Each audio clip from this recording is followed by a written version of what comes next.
like they were doing that last year when they were just dropping everybody off and just, man, blowing everything up. But Indiana kind of caught me because they in rebuilding too. Right. But it showed a wide open race right there in that East, man. And I'm interested to see what's going to be happening and what's going to be coming up this up and coming season. We'll get into some more music. I'm going to come back and going to talk to y'all. Don't forget y'all can catch this podcast on the Black Hippie Radio Entertainment website later on tonight. You did, just go ahead and don't forget you can catch that 444 album on there too for y'all listening pleasures for y'all that ain't heard it, so yeah, you're welcome. Yeah, you're welcome. So got my homie $7 pills coming up right quick, so gonna be back in y'all in a minute. Nino Suits, y'all be smooth.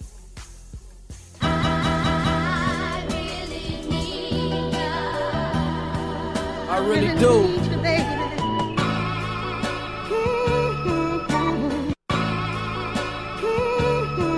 Niggas will fight for blocks of buildings that will make a killing.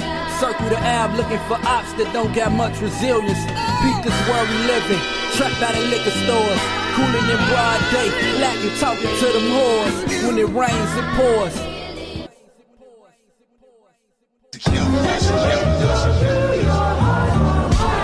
I told y'all niggas, when the rocket season is upon us.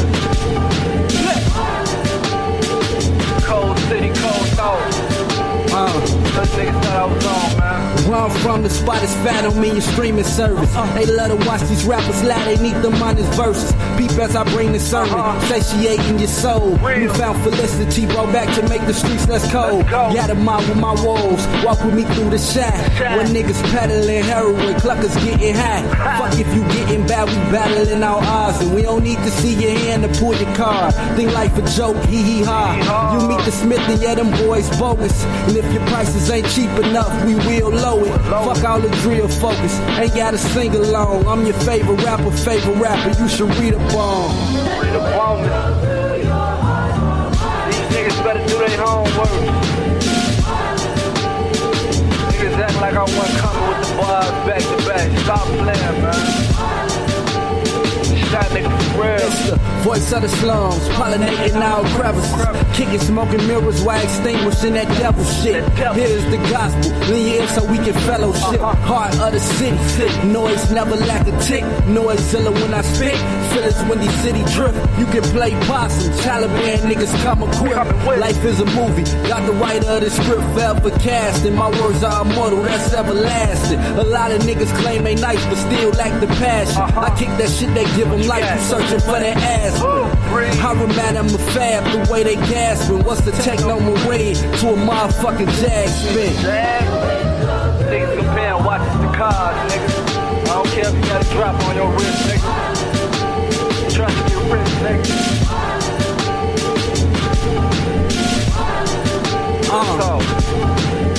Fuck is I'm here and they say they want me to change. Fuck it, I'm here, can't conform, y'all stay the same. My poems put you to shame. No sellers to surfer, I'm breaking plights before they further. Flipping shit like it's soda, pen spilling murder. And ID to these kids that I fathered. My niggas known for shaving grams like Drake Barber. Can't hang around here watching tens cause that ain't what copy. I'm steady wanting copper beans when I'm faced with problems. Everyday living, trying to rotate that comma with worries of niggas creeping. To blast me up with that lumber. The struggle keeping us under. They stating our lives matter, but took us out of them projects. Throughout the streets we were scattered. We was gone. I don't know about Chicago's best. I'm Chicago's worst. Chicago's tough. Chicago's thirst. Black Hippie Radio Entertainment. Broadcasting right here in the Player Cave. Me and the homie Smokey D sitting back having a few beers, discussing a few topics. Discuss the 444 album. You know, a few basketball, a little NBA going on down here. They do my Avery Johnson voice sound all right? Is that how the Avery Johnson sounded? You gotta talk about your gumbo. Gotta get a little pot of gumbo. And I told David just to cut on through. Yeah, man, we just sitting down here just chilling, man, you know, doing our thing. That was the homie Silver Dollar. Silver Dollar Pills, Nino Suits. He been putting out there on Facebook that he got an album coming out, man. I'm going to call you out, man. Go ahead, let me hear a few songs and everything else. I forgot what he called it, man, but I got to get you here on the radio, man. Talk a little bit and do your thing, man. So, you'll be hearing from me soon. But, we're going on, moving forward. Like I mentioned earlier in the show, I had a buddy that was killed over there on 79th. I read it in the newspaper, couldn't keep reading it, man, because, the memories start going through my head because, with all the violence that's going on around in Chicago, it's like, damn, somebody I know just fell victim to what I constantly see on TV and everything else. So it was like, I didn't even want to know the story, but through time I did, just read it and, I was like, damn, but my homie David Dobson, rest in peace, man. Got shot over there around 79th. Got shot in the shoulder. Got shot in the head. He was in the car. Car crashed, and and that's the topic we're gonna talk about tonight. The violence that's going on around in Chicago. Some that just need to cease. Even though I know it's not. We're not in a perfect world. I'm not a person who run around here with my head in the clouds thinking that everything peachy cream, even though I want to, but I'm not that type. But, us as black men, I feel like it's something that needs to be discussed. Because even though we are common, regular folk, we see things that a lot of people don't see. We see things that the news don't post. We see a lot of things that the media don't want to show you. And so from therefore, we're just going to talk about that subject. The violence. How does it make you feel? You look at when we were growing up, it was violence back then. But it escalated in so many different ways now. Like, these kids think, the younger generation think everything needs to be solved with a gun. And we talking about minor disputes. Oh, you stepped on my shoes, man. That was disrespect. You can't be here no more. Let me say this.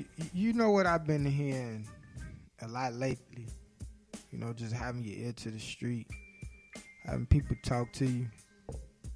Sometimes you go back to that path and, just to check on people and talk to them and just to make sure everybody all right.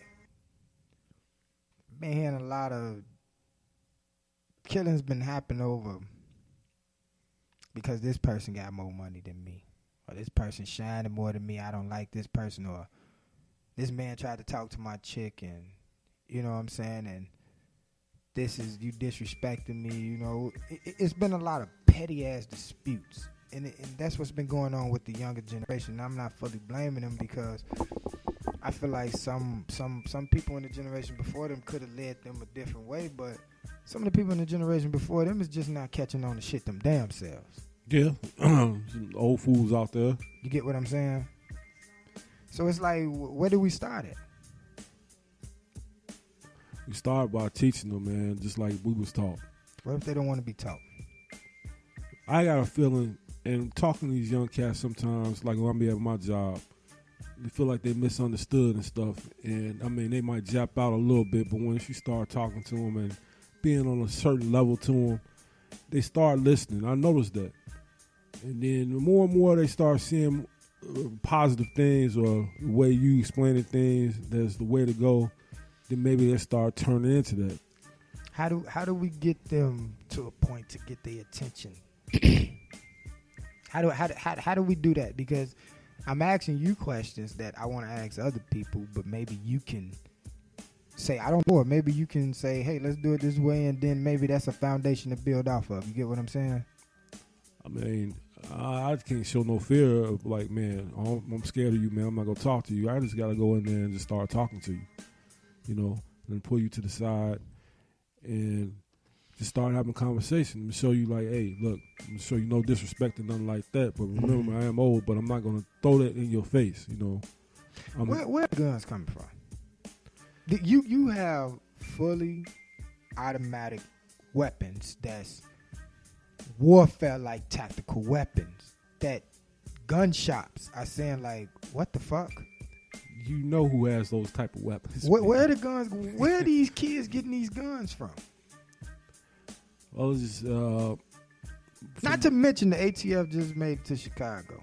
yeah, because that stuff is on them trains. Why you shipping guns on trains, and it's coming through those neighborhoods like that, and all of a sudden it stops? So you think it's a setup? I'm starting to believe that. I really do. I mean, Just like last night, it was an FBI agent, and then you can catch this story on the Black Hippie Radio Entertainment website. Like yesterday. Yesterday. A FBI agent parked at a gas station on the west side of Chicago. His car got stolen. Unlocked. He gets out and go in the gas station. He has several guns in there.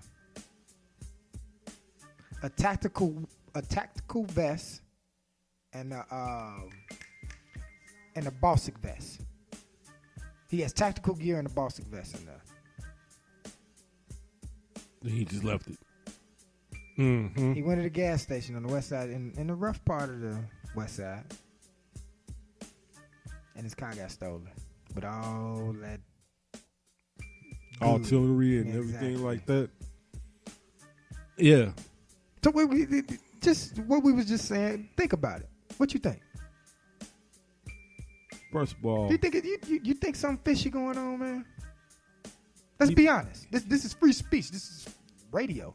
even a Say regular what the fuck cop, you want to say? I work with regular cops all the time, and they tell me on how they always paranoid and keeping their stuff locked down. Even when I get out the car, put an example. Working at the Greyhound, we got a park down the street. Wait. Now let's get this clear. You work in the serve and protection industry, basically. Let's just put it like that. So you are a legal conceal and carry. Correct. So, and you are a person of security and everything else who carry your weapon on your person. So you know the laws and you've been fully trained and everything else, right? Right. Go ahead. We'll put it this way. Working up there at the Greyhound, we were parking on the property. That means the off duties, you got a lot of guys who work for tactical units in the suburbs and stuff. They were pissed off when they were told they had to park down the street. They were like, man, I got rifles. I got all kind of shit in my car. Ain't no way in hell I'm finna be parking down the street when my car's not on the property. I don't know who will go in my shit and be walking around with it. Sound like a responsible officer. Right. And we're not talking about just, man, he got a handgun or something. We're talking about assault rifles, ammo, a lot of backup, weapons and stuff like that in that nature that you don't want anybody who don't know what they're doing just to be carrying around or getting their hands on. Mm-hmm.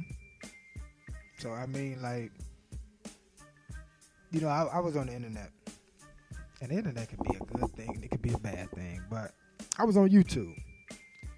And I was watching this one video, and it was this guy. He was talking on the internet, and he was saying that he's from Chicago, retired gang member, moved out west, changed his life. He's one of those type of stories. And he was just talking, he said in 1990, he said he saw it happen twice in his life. 1990 and 1999, out south over there on like between 61st and 69th. I forgot what area he said, but it was in the 60s. He said he said he saw it twice in his life. They dropped a crate of guns in the alleys of Chicago. And you just had kids, grown motherfuckers just grabbing guns, 2, 3 at a time. And he said it happened twice in his life. I'm going to see if I can find that video. He said it happened twice in his life. What you think about that? That could be a possibility of a true story, man, because some of these guns are just ridiculous and exotic, man. Like, who makes these guns except for war? Yeah. And who they made for? They're not even made for the police. They made for military. Those are military grade weapons. So the actual